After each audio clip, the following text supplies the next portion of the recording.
Alright, ladies and gentlemen, welcome to the first episode of the Classical Quick Cinema Chat. And I'm your host, Ben, and today, since it just finished up today, we're going to be talking about the Disney Plus MCU series, WandaVision. First off, what a friggin' experience. This show was everything I wanted it to be, trippy, but also emotional, a little bit action-packed, a little bit funny. It was everything you wanted. I was really blown away by the performances. Elizabeth Olsen, probably Emmy deserving. She was fantastic. And that's the thing about this series. It really dived into a character we hadn't really known that much about in the MCU. That's the thing I'm really excited about these Disney Plus series. Of course, we're getting Falcon Winter Soldier, we're getting Loki, we're getting shows about characters that we don't really know too much about, that really didn't get fleshed out that much in the movies. But now they're going to have their own series. In this case, for Wanda and for Vision, this case making WandaVision. Amazing stuff. I loved every single bit of it. Even from the first episode, I knew I was going to be hooked because you could just tell these undertones of, something's not really right here. And Paul Bettany and Elizabeth Olsen, they pulled this shit off 110%. They were amazing. And their flips they did every episode, and then the little nuances here and there of the little hints of they were giving you that were kind of like, they know something's not real. They know something's up. Amazing stuff here. Next thing I wanted to get into, the story of where you think it's going and then where it actually ends up going. It was a little predictable. The fans were kind of a little bit ahead of this stuff. I'll get into spoilers a little bit later, but for now, my spoiler-free thoughts. I really enjoyed where they took this story from where you first see it in those first two very old 50s, 60s Dick Van Dyke Show type sitcoms, and then as it got older and older to eventually modern sitcoms like The Office or Modern Family. Each episode gets a little bit weirder, a little bit weirder, a little bit weirder, and then eventually the seventh, eighth, and of course the series, maybe season finale. We don't really know if it's going to have a season 2 yet, but it just became this.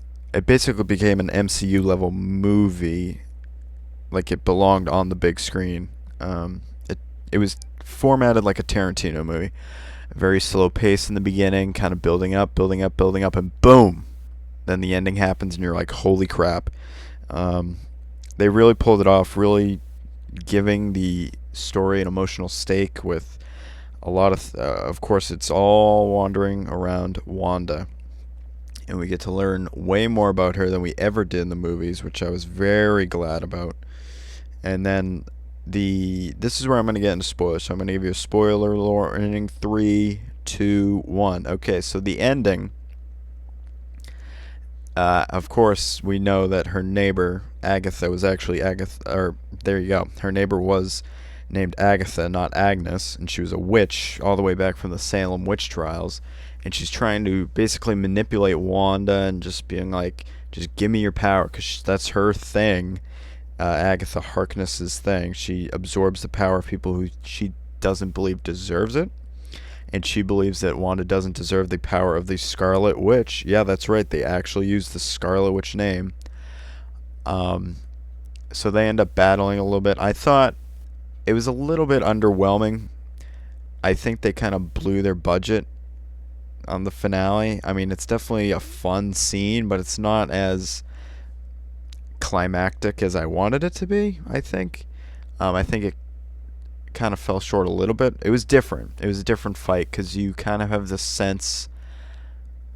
They go back to these things called runes, which of course, and I believe is episode 7, that you see Agatha Harkness placing these runes, which means that Wanda couldn't use her magic because Agatha placed them.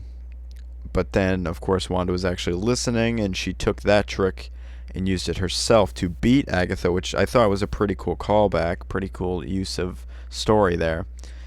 And it ended up ending in a way that it's hard to explain. The whole agency of S.W.O.R.D. kind of felt a little bit underused. I think they're going to go more into it in Captain Marvel 2, which is a movie which they're definitely leading into with the character of Monica Rambeau, who got powers from the Hex, is what they were calling this bubble that Wanda created. She got powers from the Hex, and I think that's, and of course the post-credit scene, that's where I think not Wanda, Monica's going to end up with Nick Fury and Carol Danvers and becoming, I think she's going to end up becoming Photon, I believe.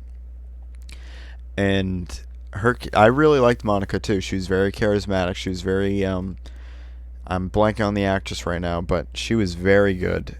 I wasn't quite sure what they were going to do with her, but as the story kind of went on and you kind of learn, that was another thing, the point of view of the snap. We got to see kind of like a scary point of view of the snap.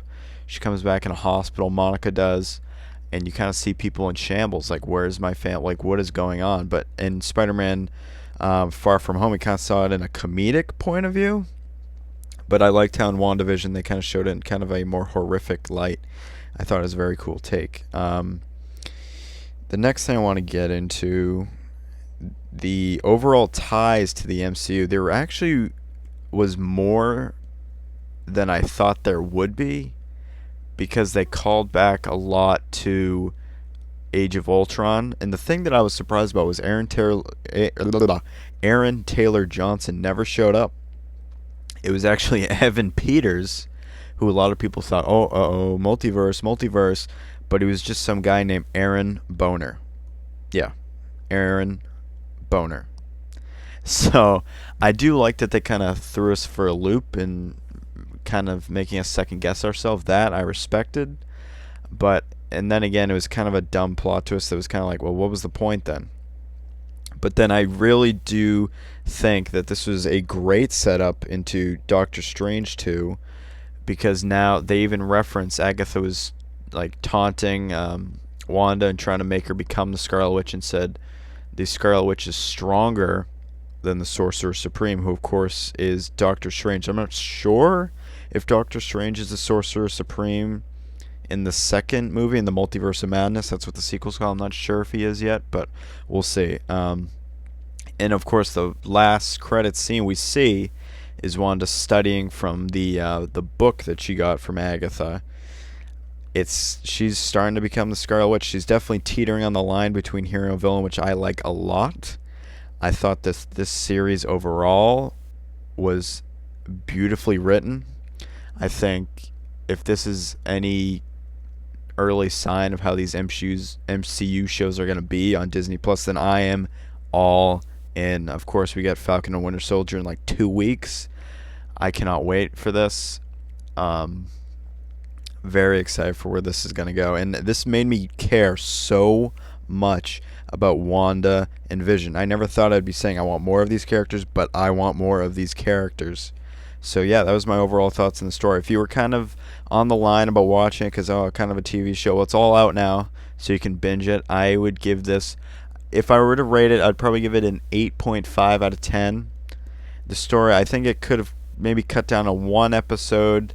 It was a little bit wonky at times, but still the script was pretty strong, and the characters of Wanda and Vision especially were beautifully written. So yeah, overall I'd give it an 8.5 out of 10. Definitely check it out if you're an MCU fan.